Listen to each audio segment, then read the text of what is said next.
एक ससुर अपनी बहू को आवाज देता है, बहू जरा इधर तो सुनना। और एक कहते हुए वो पलंग पे लेटता है, कहता है मेरे पैरों में बड़ी जोरों की दर्द हो रही है, क्योंकि उसके घर में कंस्ट्रक्शन का काम चल रहा होता है, जिसकी वजह से वो थक गया रहता है। बहू आती अपने ससुर के पैर को दबाने लगती है। धीरे धीरे कुछ वक्त गुजरता है, बाकी जैसे ही कुछ वक्त गुजरता है बहू के शरीर से उसका पल्लू सरकता है। जो व्यक्ति है उसकी नजर ऐसे जगह पे पड़ती है जिसके बाद कुछ ऐसा होता है जिसकी कभी किसी ने कल्पना नहीं की होगी। एक इंसान की बड़ी बेरहमी से हत्या कर दी जाती है, कई जिंदगियां तबाह और बर्बाद हो जाती है। तो आखिरकार ये क्या मामला है, कहाँ कहाँ, इसको जानने की कोशिश करते हैं, इसको समझने की कोशिश करते हैं। इसके लिए हमारे साथ वीडियो में अंत तक बने रहिएगा। नमस्कार, मैं सावित्री यादव यस के क्राइम सफर में आप सभी का स्वागत करती हूँ। उम्मीद है यस के क्राइम सफर की सारी फैमिली अच्छी होगी, अपना ख्याल रख रही होगी। मैंने आप लोगों को तमाम तरह की स्टोरियां, तमाम तरह की कहानियां सुनाई और हर कहानी में कुछ ना कुछ ऐसी जरूर सीख मिलती जिससे कि हमारे रोजमर्रा के जीवन में कुछ ना कुछ दिक्कत आती है, परेशानी आती है, जिसको सुधारा जा सके। और इन कहानियों को सुनाने का मेरा उद्देश्य ये नहीं होता है कि किसी की भावनाओं को ठेस पहुंचाया जाए, किसी को आहत किया जाए, बल्कि बस इसलिए कि लोगों को जागरूक किया जाए, लोगों को सचेत किया जाए। तो चलिए ज्यादा बात ना करते हुए आज की घटना की शुरुआत करते हैं।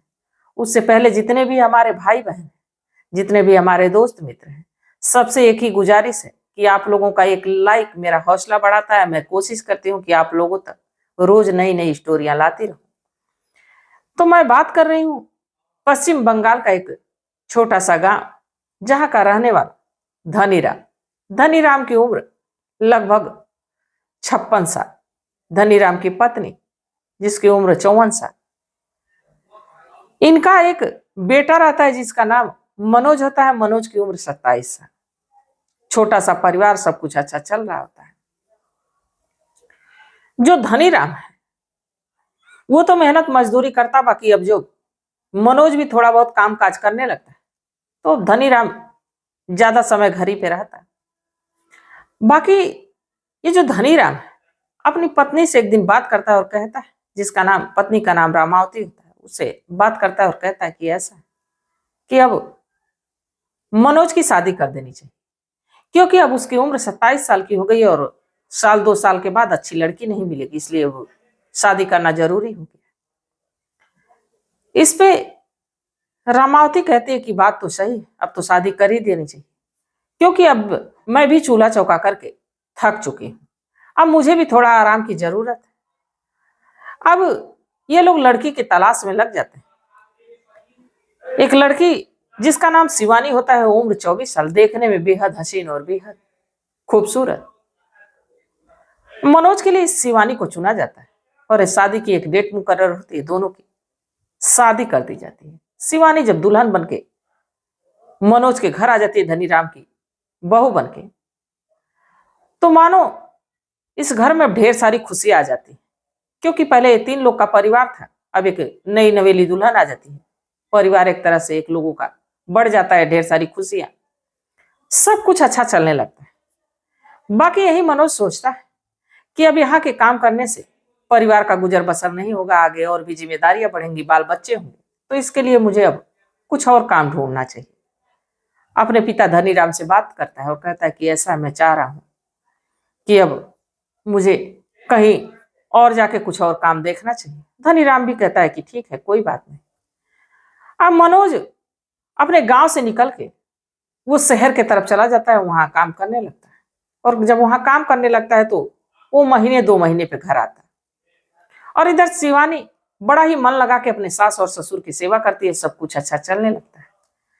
जब अच्छा खासा पैसा मनोज कमाने लगता है तो सोचते हैं कि घर पुराना हो गया है, क्यों नहीं घर की थोड़ी मरम्मत करा दी जाए, घर को थोड़ा सा अच्छे से कर दिया जाए। इसके बाद वो काम लगाते हैं कंस्ट्रक्शन का। इसके बाद घर में काम चलने लगता है। अब इधर जो मनोज है ज्यादा रुपए कमा के घर भेजने लगता है ताकि घर अच्छे से बन जाए। एक दिन धनीराम, दोपहर का समय होता है, सारे मजदूर जो मजदूरी कर रहे थे, अब काम करने के बाद दोपहर के समय सब खाना खा अपनी टिफिन करने चले जाते हैं। इसके बाद धनी राम भी आता है कमरे में, अपने बहू से कहता है, बहू आज तो काम करते करते बहुत ज्यादा थकान लग गई, अगर जो तुम थोड़ा सा मेरा पैर दबा देती तो बड़ा ही आराम मिल जाता। इसके बाद जो शिवानी वो इस बात को सुनते ही अपने ससुर के पैर को दबाने लगती है, जबकि जो रामावती होती वो घर से बाहर होती है, पड़ोस में गई रहती है। शिवानी जब अपने ससुर के पैर को दबाने लगती है, धीरे धीरे कुछ देर जब दबाती है, तब तक उसका जो पल्लू है सरकता है, और जब सरकता है तो धनी राम की नजर उसके अंगों पे पड़ती है। इसके बाद वो आपा खो देता है और अब शिवानी के साथ कुछ ऐसा करने लगता है जिससे कि शिवानी भी कुछ देर के बाद अपना आपा खो देती है और धनी राम के साथ शारीरिक संबंध बना लेती है। अब ये सिलसिला एक बार शुरू हुआ तो फिर रुकने का नाम नहीं ले रहा था। अब इधर शिवानी जो थी तन्हा थी, क्योंकि जब भी काम काज करती, जब भी उसको याद मनोज की आती, क्योंकि मनोज के साथ वो कुछ ही वक्त गुजारी, इसके बाद मनोज रुपए कमाने के चक्कर में घर से दूर चला गया। अब इधर शिवानी भी नई नई शादी थी, पति की तन्हाई उसको काटने को दौड़ रही थी। इधर अब धनी राम से वो चीज मिलने लगता है जिसकी वो कभी सोच भी नहीं रखी थी कि मेरे साथ ऐसा कुछ होगा।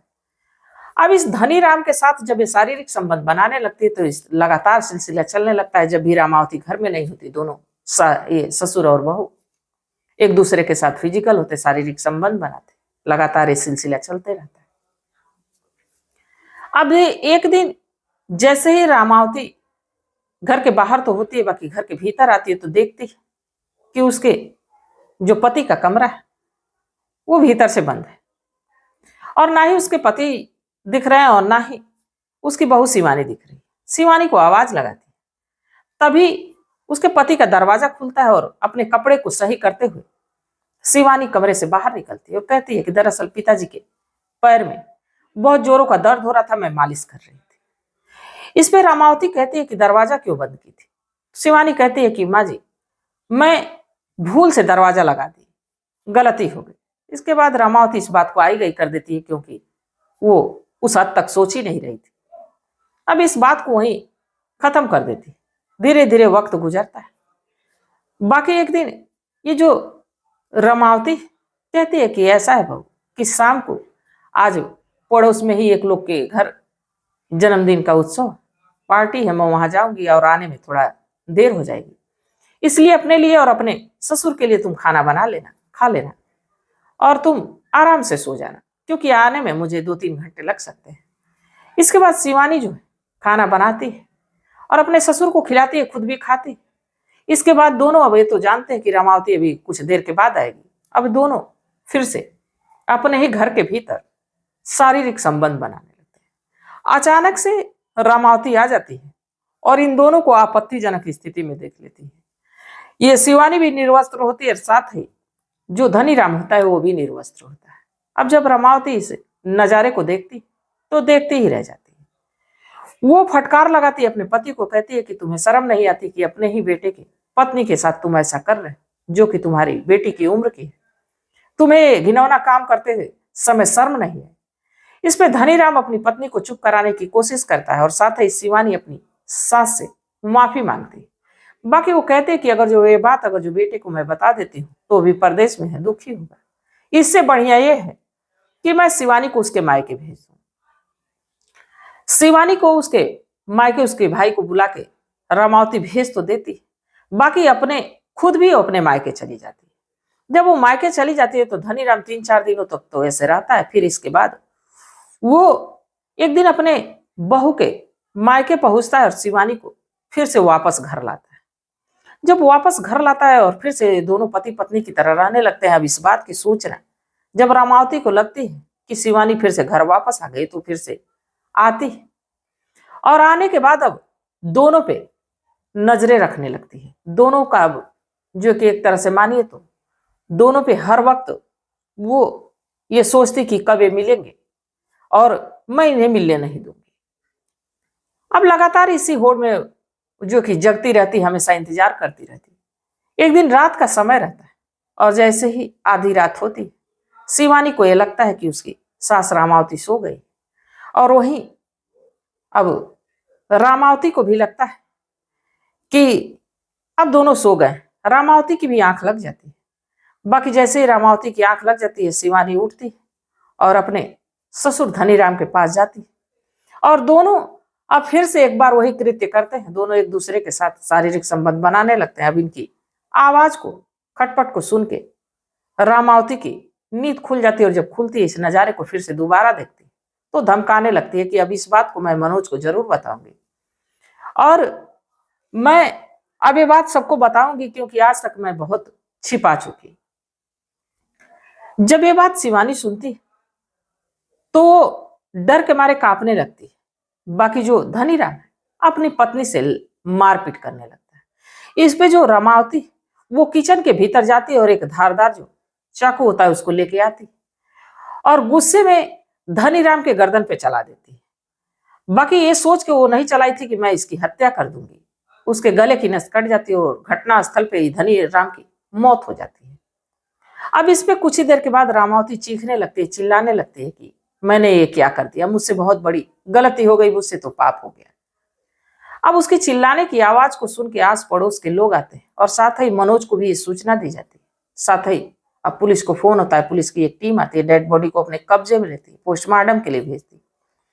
बाकी जब रामावती से पूछती है तो रामावती जब इस बात का खुलासा करती है कि कैसे उसके पति के और उसके बहू के बीच ऐसा कुछ चल रहा था, जिसको सुनने के बाद मनोज भी बेहद दुखी होता है। अब रामावती को तो फिलहाल में अपने ही पति के कत्ल के जुर्म में जेल के सलाखों के पीछे जाना पड़ा।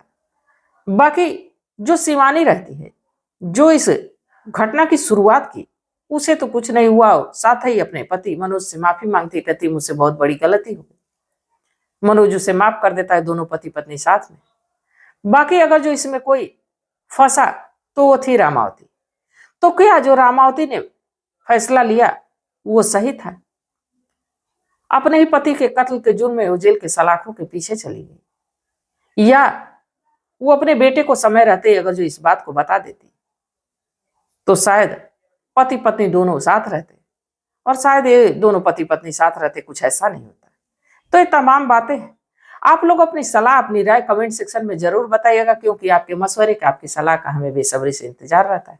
तो तब तक आप लोग अपना ख्याल रखिए, अपने परिवार का ख्याल रखिए, बाल बच्चों का ख्याल रखिए। मिलते हैं कल एक नई वीडियो के साथ। तब तक के लिए जय हिंद, जय भारत।